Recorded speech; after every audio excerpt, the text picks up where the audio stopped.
Good morning. तर सकाळी सकाळी आज असं आहे माझं किचन, अजिबात पसारा नाही आहे। पाणी घेतलंय मी जस्ट आता 1 लिटर पाणी पिली आहे आणि त्यानंतर बॉटल इथे आणून ठेवली। नमस्कार मंडळी, तर आज आहे आषाढी एकादशी आणि आषाढी एकादशीच्या तुम्हा सर्वांना खूप साऱ्या शुभेच्छा।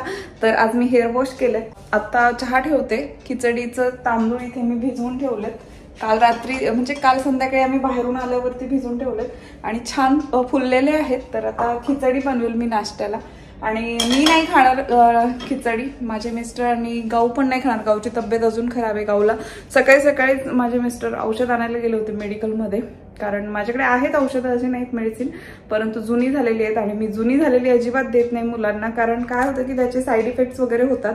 आपण एकतर मग तिचा ताप जर आज राहिला नाही तर तिला उद्या डॉक्टरकडे घेऊन जाईल, कारण रात्रीपासून ताप यायला लागला अचानक। तर आता फीवर मेडिसिन दिल्यामुळे ती झोपली आहे छान, रात्रीभर म्हणजे झोप नव्हती तिला व्यवस्थित। सो मेडिसिन 5 वाजताच गेले होते माझे मिस्टर आणायला, तर आता ती झोपली। तर मग म्हटलं की तिच्यासाठी काहीतरी खायला बनवते। सो मी आदिलवरून पीठ आणलेलं आहे उपवासाचं, तुम्हाला दाखवते।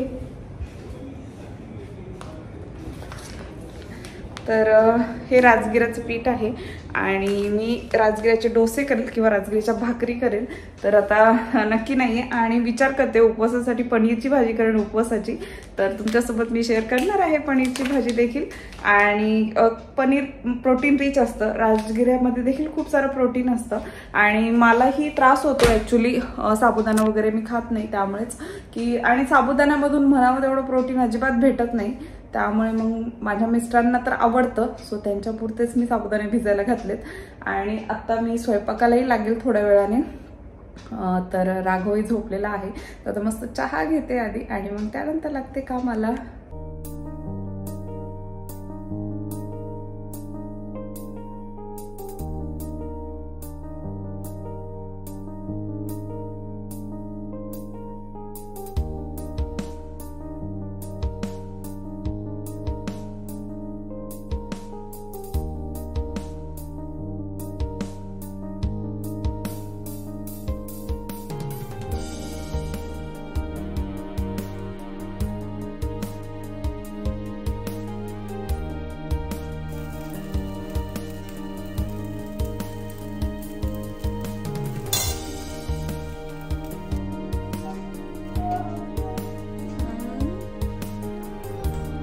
खातो तू, तुला पण आवडते आ असो।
नमस्कार मंडळी, तर आम्ही निघालेलो आहोत आज दुबईमध्ये। आषाढी एकादशी निमित्त कार्यक्रम आहे तर तिथे, तर अशा प्रकारे एकदम मराठमोळा साज केलेला आहे आम्ही चौघांनी केलाय। तर गाऊची तब्येत ठीक नाही त्यामुळे गाऊ रेडी नाही झाली, कारण तिच्या म्हणजे तिला ताप वगैरे आहे, तर तिला साडी वगैरे नको घालून नॉर्मल रेडी होतो। आणि इथे आहे आपला हिरो, हा मस्त रेडी आहे आणि इथे आहेत आमचे आहो, तर तेही मस्त कुर्ता पायजामा घालून रेडी आहे। तर चला जाऊयात आता आषाढी एकादशीच्या प्रोग्रामला। आणि आमच्या सोबत असणार आहेत सुप्रिया, माझी मैत्रीण आहे ती, आणि तिच्या 2 मुली। तर आणि आषाढी एकादशीचा हा प्रोग्राम दुबईमध्ये स्कूलमध्ये होता। काय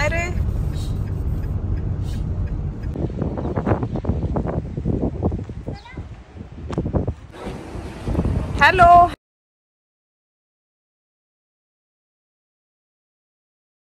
आणि आम्ही आषाढी एकादशीच्या प्रोग्रामला एंट्री केली तर तिथे महिलांसाठी हळदी कुंकू आणि पुरुषांसाठी टोपी म्हणजे आपली महाराष्ट्रीयन टोपी आणि गंध होता.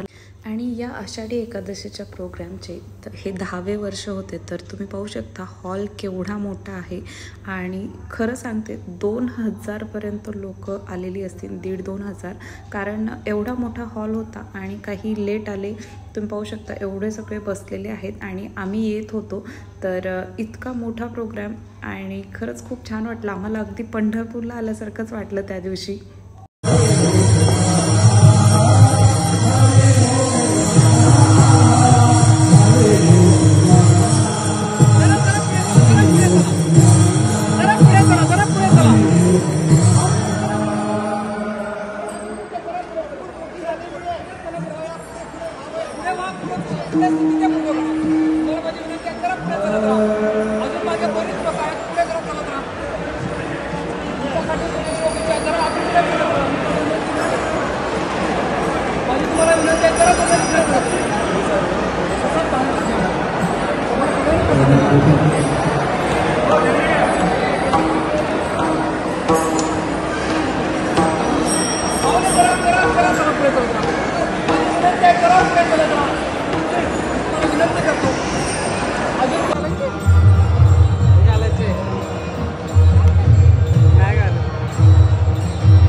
विठ्ठल या शब्दाचा अर्थ म्हणजे वि म्हणजे विधाता ब्रह्मदेव, ठ म्हणजे नीलकंठ महादेव, ल म्हणजे लक्ष्मीपती भगवान विष्णू.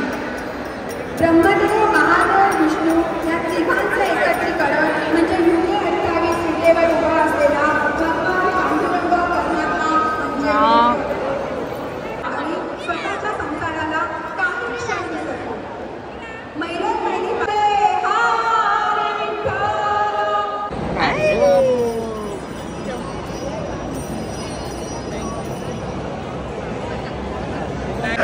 वारकरी असंच संबोधणार आहेत.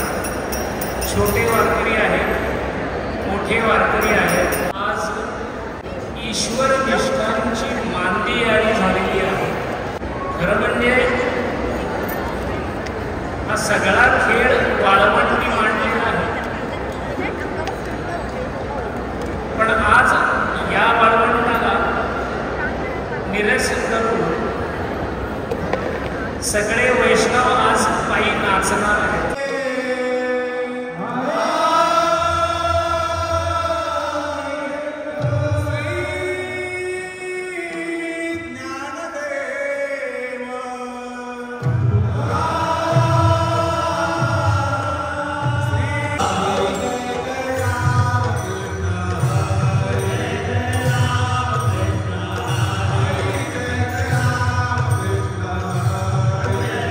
विठोबा रखुमाईत आहेत ना छोटे, तर हे 4 ते 5 तास स्टेजवर उभे होते.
यानंतर आम्ही घरी निघालो होतो, परंतु जाता जाता आम्हाला अशी सुंदर रांगोळी दिसली, तुम्ही पाहू शकता. आणि हा देखावा आहे, तर स्नेहा म्हणून आहेत, तर त्यांनी बनवलेला आहे. तर तुम्ही पाहू शकता किती सुंदर दिसतोय. आणि खरंच खूप छान रांगोळी काढली होती आणि देखावाही खूप छान तयार केला होता त्यांनी. आणि यानंतर घरी जाता जाता आम्हाला प्रसाद देखील दिला होता. आपण पण घेऊया. हॅलो, रामकृष्ण हरी. जा तू डॅडीकडे, मी घेते.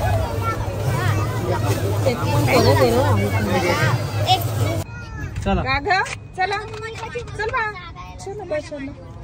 हा नाही चल चल पिल्लू, चला चला.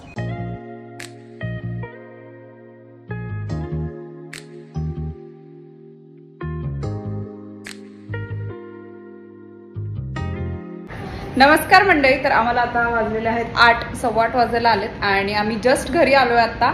तर फराळी आम्हाला भेटलेला आहे आणि फराळामध्ये खिचडी आहेत, चिवडा आहे, ड्रायफ्रुट्स आहेत आणि इथे त्यांनी तेल देखील दिलेलं आहे देवासाठी. तर लाडू देखील आहे एक राजगिऱ्याचा. तर प्रत्येकाला भेटलेला आहे फराळ. तर आता मी सगळ्यांना गरम करून देते खिचडी आणि जेवण वगैरे करून मग आता आम्ही झोपणार आहोत. तर आजचा ब्लॉग मी इथेच संपवते आणि तुम्हाला आजचा ब्लॉग कसा वाटला मला कॉमेंट सेक्शन मध्ये नक्की सांगा. भेटूयात नेक्स्ट ब्लॉग मध्ये. तोपर्यंत बाय.